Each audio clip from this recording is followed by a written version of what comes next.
Coming up on today's Laser Update, we'll check out the grand opening of our student-run bakery. And later, we'll ask around campus to see how students feel about Micron's influence at OCC. All that and more coming up next.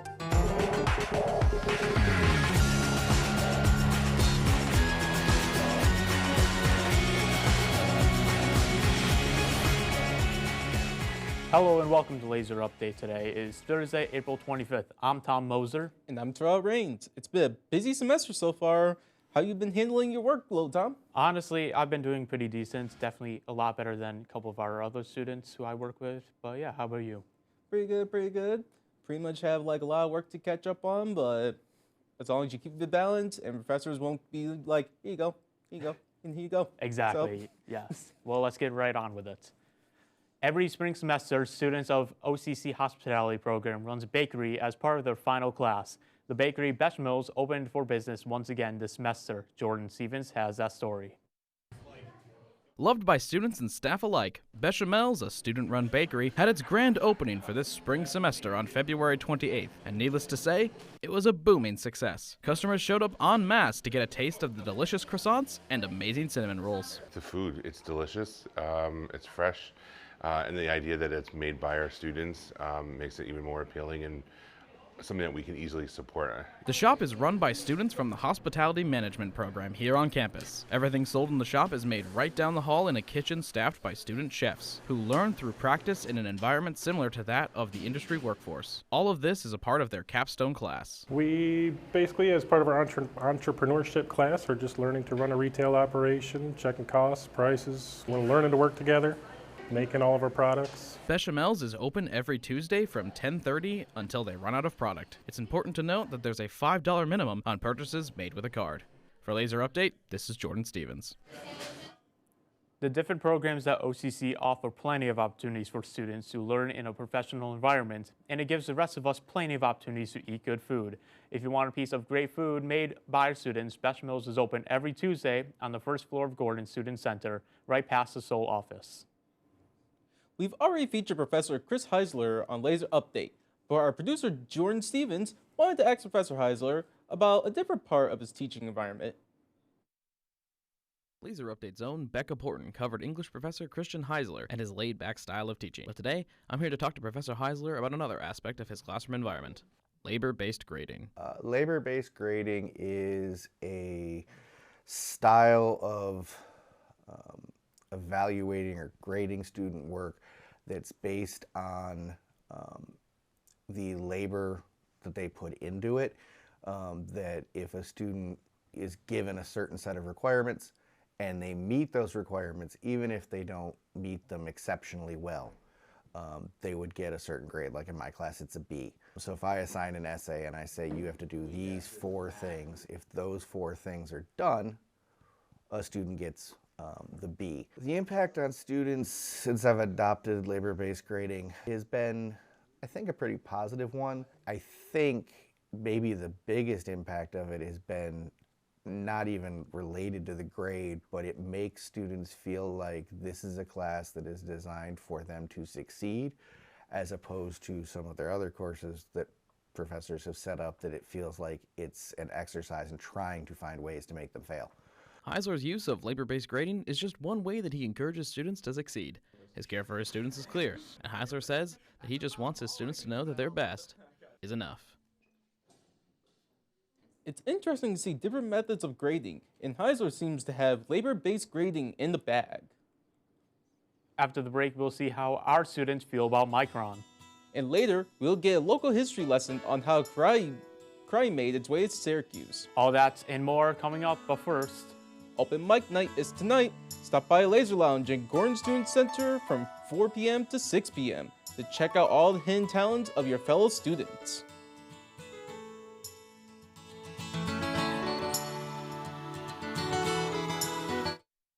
My major is mechanical engineering technology. Essentially, it's mostly just using like computer assisted programs and machine tools, heavy machinery. OCC for me, I think it's like a more tight-knit community. So it feels like you're communicating with people who want to be here, and they also are very like kind and courteous. So it's a nice space to be in. Visit sunyocc.edu to learn what OCC could mean for you. I chose OCC because I needed more experience with college and wanted to meet new people. OCC means making connections, meeting new people, a community. Students can find clubs, sport events, tutoring. Come to OCC. I decided to go to OCC because it was significantly less expensive than other schools and it had a sense of familiarity. My favorite part is the sense of community we have here. I feel like a lot of bigger schools, it's hard to socialize and make friends.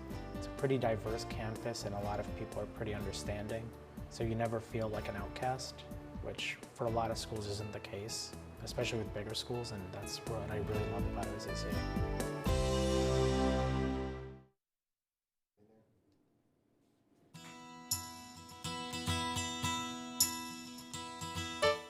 The OCC Wind Assemble will be performance on Wednesday, May 1st from 12:20 p.m. to 1:15 p.m. Stop by the auditorium in Academic 2 to give the show a watch. Welcome back to Laser Updates. This is Tom Moser. And Terrell Rains. For this segment, we're going to get a little more personal with our students. Our school has plenty of sponsors, but a few have invested as much as Micron recently. Jordan Stevens got out on campus to find out what our students think about OCC's favorite sponsor. Many financial partners help keep our school running. One of the biggest partners is Micron. But as a community college, OCC should serve the community. So let's see what the community, that being the students, have to say about it. I think it's good economically. You know, it's going to bring in a lot of investors and that sort of thing, and a lot of jobs, which I think this community needs right now. So I think it's a good thing.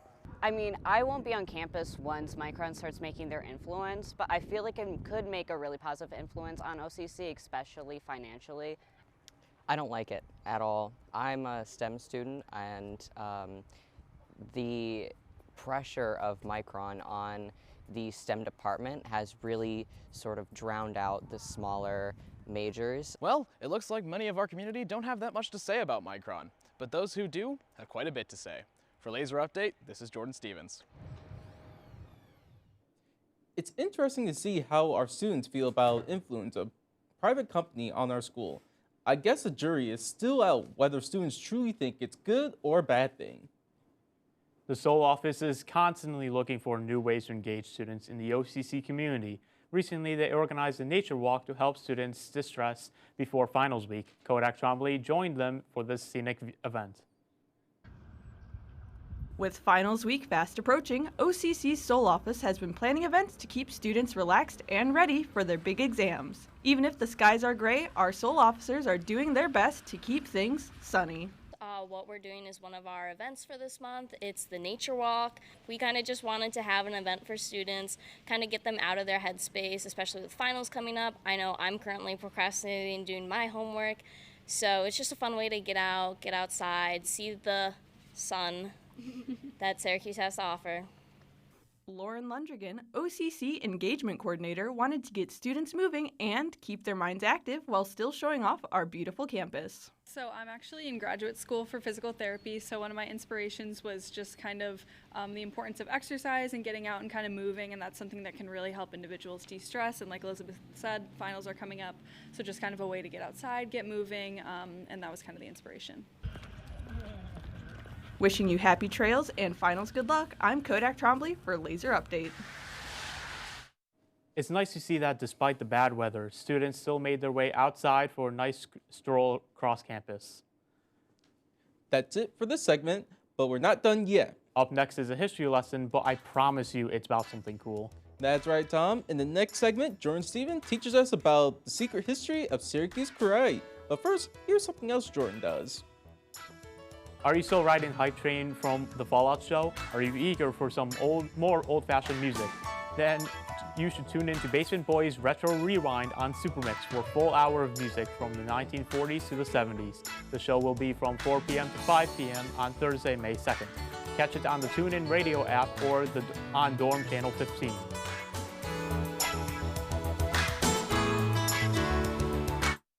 The thing that caught my attention first about OCC is when you are on campus, you forget that you're at a community college and you think that you're at a four-year institution. What I love about OCC the most is the diverse student population. Every semester it's different. The student experience and what they are bringing to campus is really what makes this experience unique. It really has broadened my scope in ways I can better help and serve students. I think that has really made me grow as a professional. OCC has helped me not only financially, but also socially. Well, it's very nice to have a school like this that has a dormitory, and I wanted to put myself into a position where I can kind of surround myself with learning. OCC has helped me getting started in college life, technically also in my adult life. So I'm particularly making a big step for myself, and I'm starting to make choices for my own. I've been able to make a lot of new friends since I came here. I found that by going to OCC, it allowed me to enter in programs that would allow me to focus on my personal life and my work. I think most professors here do want to see you succeed. All faculty here is definitely more than happy to help, with any scheduling or future planning or, in regards to grades or anything like that.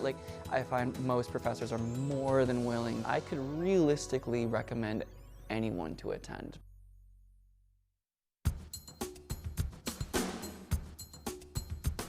If you're looking for something to rewatch, then you should go back to Cobra Kai, which is celebrating their 6-year anniversary on May 2nd.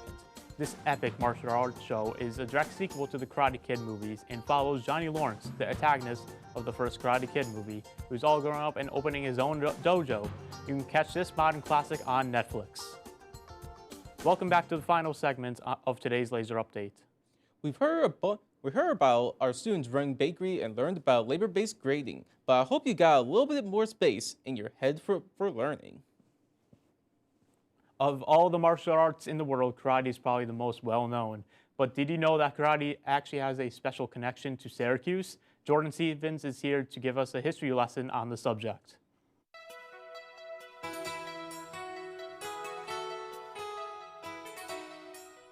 Karate is known by many thanks to popular media, with movies like Karate Kid helping to make it one of the most popular martial arts in America. But few outside of the practice know of its true history, and even fewer know of its connection to Central New York. Karate as a martial art began on the island of Okinawa.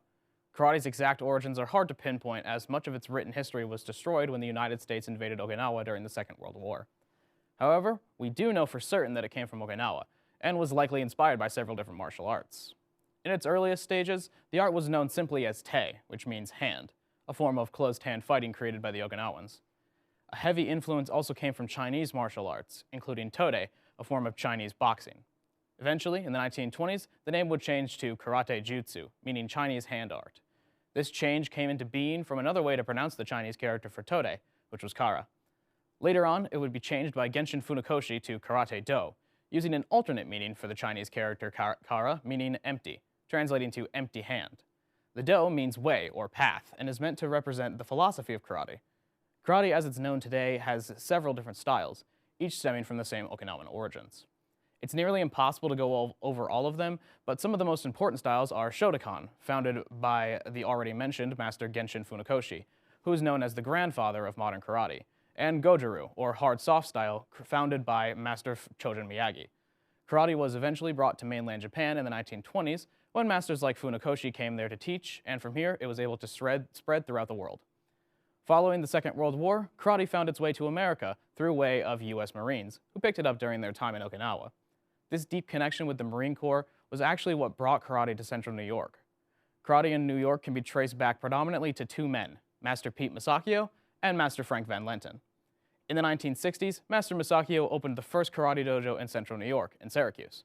Master Masakio would train hundreds of students and was taught himself by Okinawan masters such as Tatsuo Shimabuku, the founder of the Isshinryu karate style. Master Masakio is the main contributor to karate's growth in CNY, earning him the worldwide nickname of the Godfather of Upstate Karate. In 1972, Master Frank Van Lenten would take over Master Masakio's dojo for him due to problems Masakio had been facing. Master Van Lenten, who was also a U.S. Marine and trained under Okinawan masters, at one time he was the only American to have won titles for both kata and kumite in Okinawa. He helped to continue the growth of karate in the CNY area. These two men helped to train the likes of Master Gregory Tierney, a Syracuse Sports Hall of Famer, who himself trained Master Randy Lawrence, my instructor, who has won many titles and taught hundreds of students in Central New York. These men have created a karate community in Syracuse that has only continued to grow in size. Karate as a system isn't actually that old, and something that's amazing about Central New York is that the masters here were trained by the original Okinawan masters and their students. If you're a student of karate in Syracuse, chances are you can trace your knowledge through Master Masakio and Master Van Lenten straight back to Okinawa. And now you know the hidden history of Syracuse karate. Karate is already pretty cool, but the fact that it has a special connection to our local community is even cooler.